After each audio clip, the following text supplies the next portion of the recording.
So this is going to be our last Because of Winn-Dixie video. We are going to be finishing up chapters 24, 25, and 26 of Because of Winn-Dixie, which is completing the book. But check out this meme that I made for you.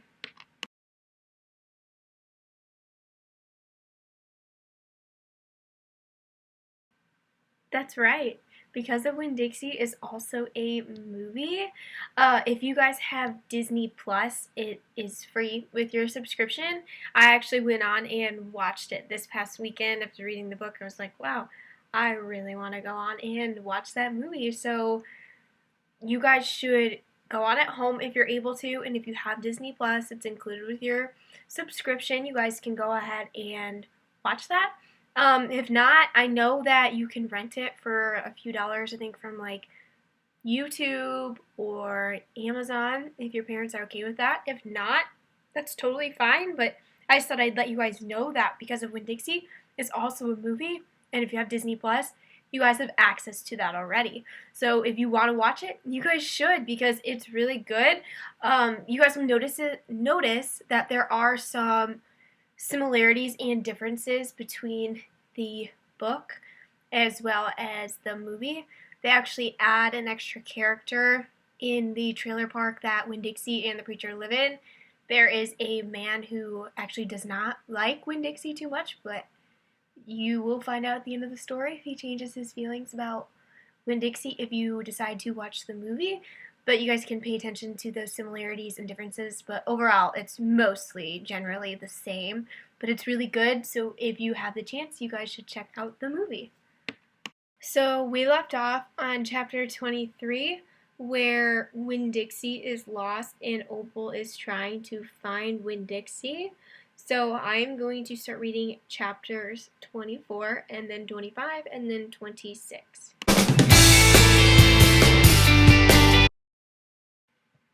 Chapter 24. Me and the preacher started walking and calling Winn-Dixie's name.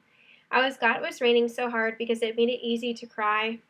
I cried and cried and cried, and the whole time I was calling for Winn-Dixie. Winn-Dixie, I screamed. Winn-Dixie, the preacher shouted, and then he whistled loud and long. But Winn-Dixie didn't show up. We walked all through downtown.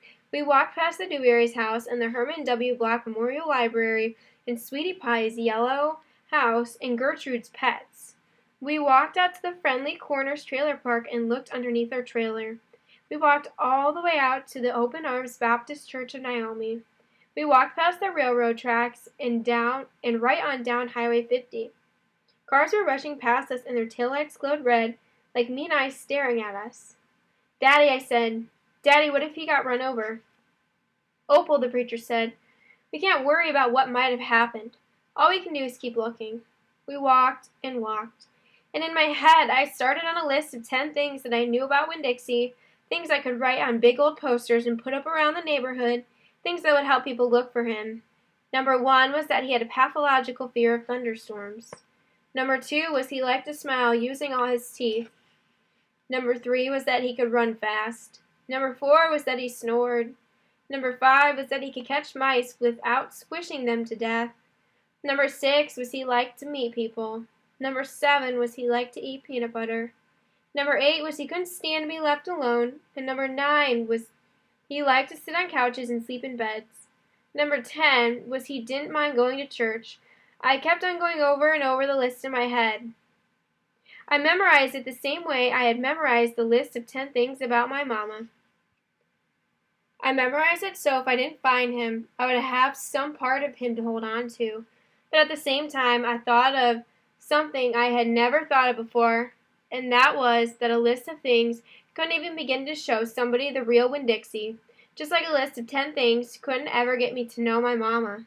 And thinking about that made me cry even more. Me and the preacher looked for a long time, and finally he said we had to quit. But Daddy, I said, Winn-Dixie's out there somewhere.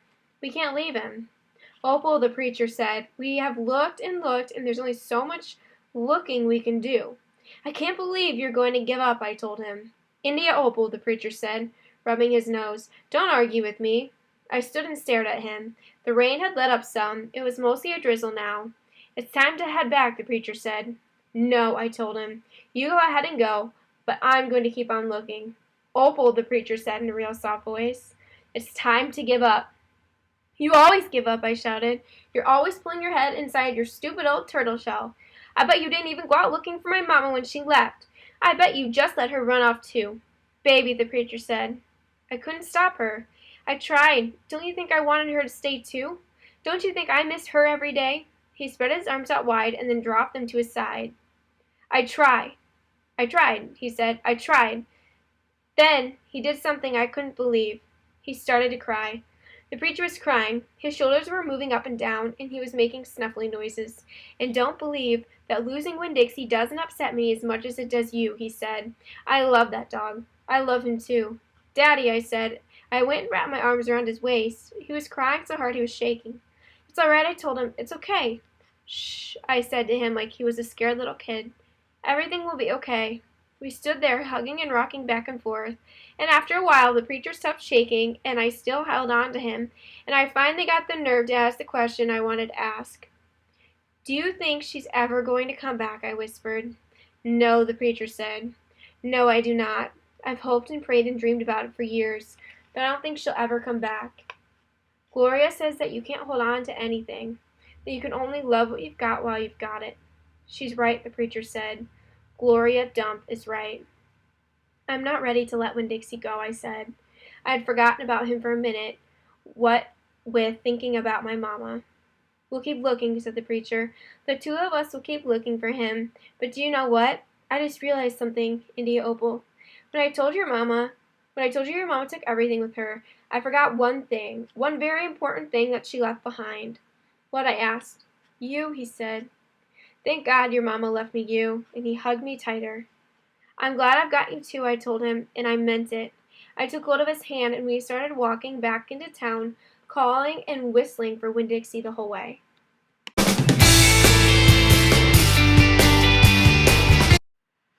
Chapter 25. We heard the music before we even got to Gloria Dump's house. We heard it almost a block away. There was a guitar playing and singing and clapping. I wonder what's going on, my father said. We walked up Gloria's sidewalk and around back, through her yard and into her kitchen. What we saw was Otis playing his guitar, and Miss Franny and Gloria sitting there smiling and singing, and Gloria holding Sweetie Pie in her lap. Amanda and Dunlap and Stevie were sitting on the kitchen floor, clapping along and having the best possible time. Even Amanda was smiling. I couldn't believe they were so happy when Winn-Dixie was missing. We didn't find him, I shouted at them. The music stopped, and Gloria looked at me and said, Child, we know you didn't find him. You didn't find him because he was right here all along. She took her cane and poked at something under her chair. Come on out of there, she said. There was a snuffle and a sigh. He's asleep, she said. He's plumb wore out. She poked around with her cane again, and Winn-Dixie stood up from underneath her chair and yawned. Winn-Dixie, I hollered. Dog, Gertrude squawked. Winn-Dixie wagged his tail and showed me all his teeth and sneezed. I went pushing past everybody. I dropped to the floor and wrapped my arms around him. Where have you been? I asked him. He yawned again. How did you find him? I asked. Now, there's a story, said Miss Franny. Gloria, why don't you tell it? Well, said Gloria Dump, we was all just sitting around waiting on you two, and after I convinced these Stewberry boys that I ain't no scary witch all full of spells and potions. She ain't no witch, said Stevie. He shook his bald head. He looked kind of disappointed. Nah, said Dunlap. She ain't. If she was, she would have turned us into toads by now. He grinned. I could have told you that she wasn't a witch. Witches don't exist, Amanda said. They are just myths. All right now, said Gloria. What happened was we got through all them witchy things, and then Franny said, why don't we have a little music while we wait for you two to get back? And so Otis played his guitar, and woo-wee, there ran a song he don't know. And if he don't know it, he can pick it up right quick if you hum it to him. He has a gift. Gloria stopped and smiled over at Otis, and he smiled back. He looked all lit up from the inside. Tell what happened, Sweetie Pie said. Tell about that dog. So, said Gloria, Franny and me, we started thinking about all these songs we knew from when we was girls. We got Otis to play them, and we started singing them, teaching the words to these children. And then somebody sneezed, Sweetie Pie shouted. That's right, said Gloria. Somebody sneezed, and it wasn't none of us. So we looked around, wondering who did, thinking that maybe we got us a burglar in the house. We looked around and we didn't see nothing, so we started into singing again. And sure enough, there was another big achoo. Sounded like it was coming from my bedroom. So I sent Otis in there. I said, Otis, go on in there and see who is sneezing. So Otis went, and do you know what he found? I shook my head. Winn-Dixie, shouted Sweetie Pie. That dog of yours was all hid underneath my bed, squeezed under there like the world was about to end. But he was smiling like a fool every time he heard Otis play the guitar, smiling so hard he sneezed. My daddy laughed. It is true, Miss Rainey said. It's the truth, said Stevie. Dunlap nodded and smiled right at me. So, Gloria Dump said, Otis played his guitar, right to that dog, and a little bit at a time when Dixie came creeping out from underneath the bed. He was covered in dust, said Amanda. He looked like a ghost, said Dunlap. Yeah, said Sweetie Pie, just like a ghost. Mm-hmm, said Gloria. Looked just like a ghost. Anyway, the storm stopped after a while, and your dog settled in under my chair and fell asleep, and that's where he's been ever since, just waiting on you to come back and find him. Winn-Dixie, I said. I hugged him so tight he wheezed. We were out there whistling and calling for you, and you were right here all along. Thank you, I said to everybody. Well, said Gloria Dump, we didn't do nothing. We just sat here and waited and sang some songs. We all got to be good friends. Now, the punch ain't nothing but water, and the egg salad sandwiches got tore up by the rain. You got to eat them with a spoon if you want egg salad. But we got pickles to eat, and litmus lozenges, and we still got a party going on. My daddy pulled out a kitchen chair, and sat down. Otis, he said, do you know any hymns? I know some, said Otis. You hum it, said Miss Franny, nodding her head, and he can play it. So, my daddy started humming something, and Otis started picking it out on his guitar, and when Dixie wagged his tail and lay back down underneath Gloria's chair, I looked around the room at all the different faces, and I felt my heart swell up inside me with pure happiness. I'll be back in a minute, I said, but they're all singing out and laughing, and Winn-Dixie was snoring, so no one heard me.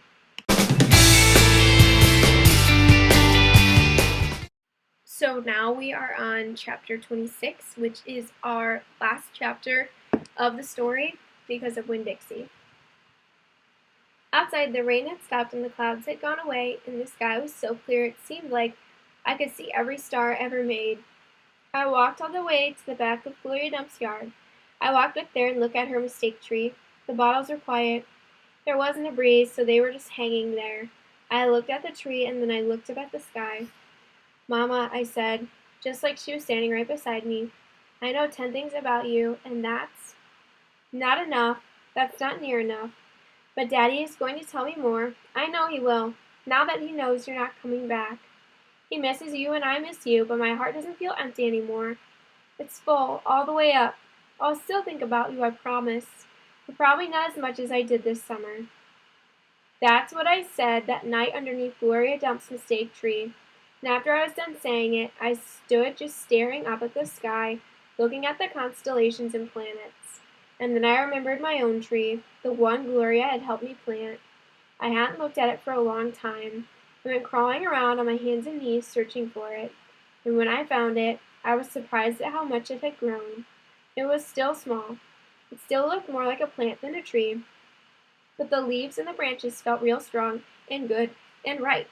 And I was down there on my knees when I heard a voice saying, Are you praying? I looked up. It was Dunlap. No, I said, I'm not praying. I'm thinking. He crossed his arms and looked down at me. What about? He asked. All kinds of different things, I said. I'm sorry that I called you and Stevie bald-headed babies. That's all right, he said.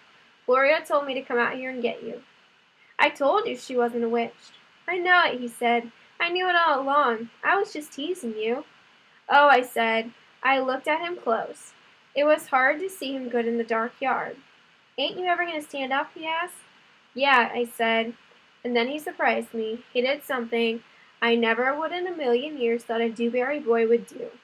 He held out his hand to help me up, and I took it. I let him pull me to my feet.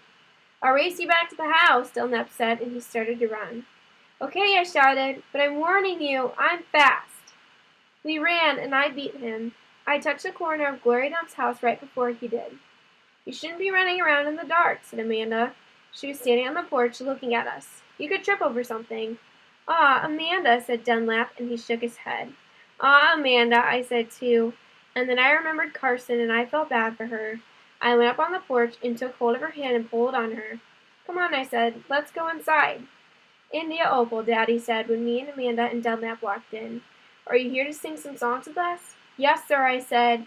"Only I don't know that many songs." "We'll teach you," he said. He smiled at me real big. It was a good thing to see. "That's right," said Gloria Dump. "We will."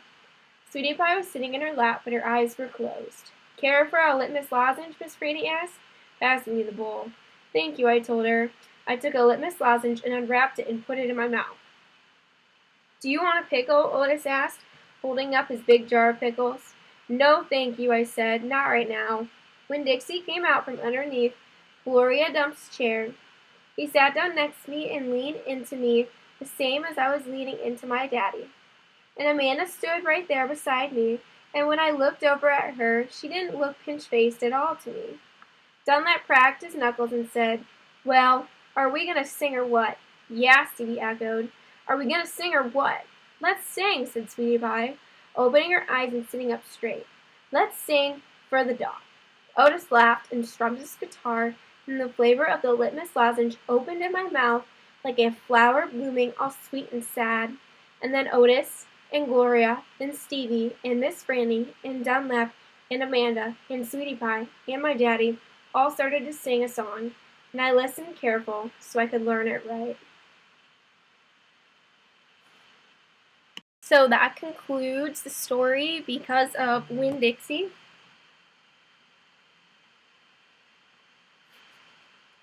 There is going to be a Google Forms about these last 3 chapters, and I want you guys to go ahead and be on the lookout for that and make sure that you are filling that out. But I really enjoyed reading this book with all of you.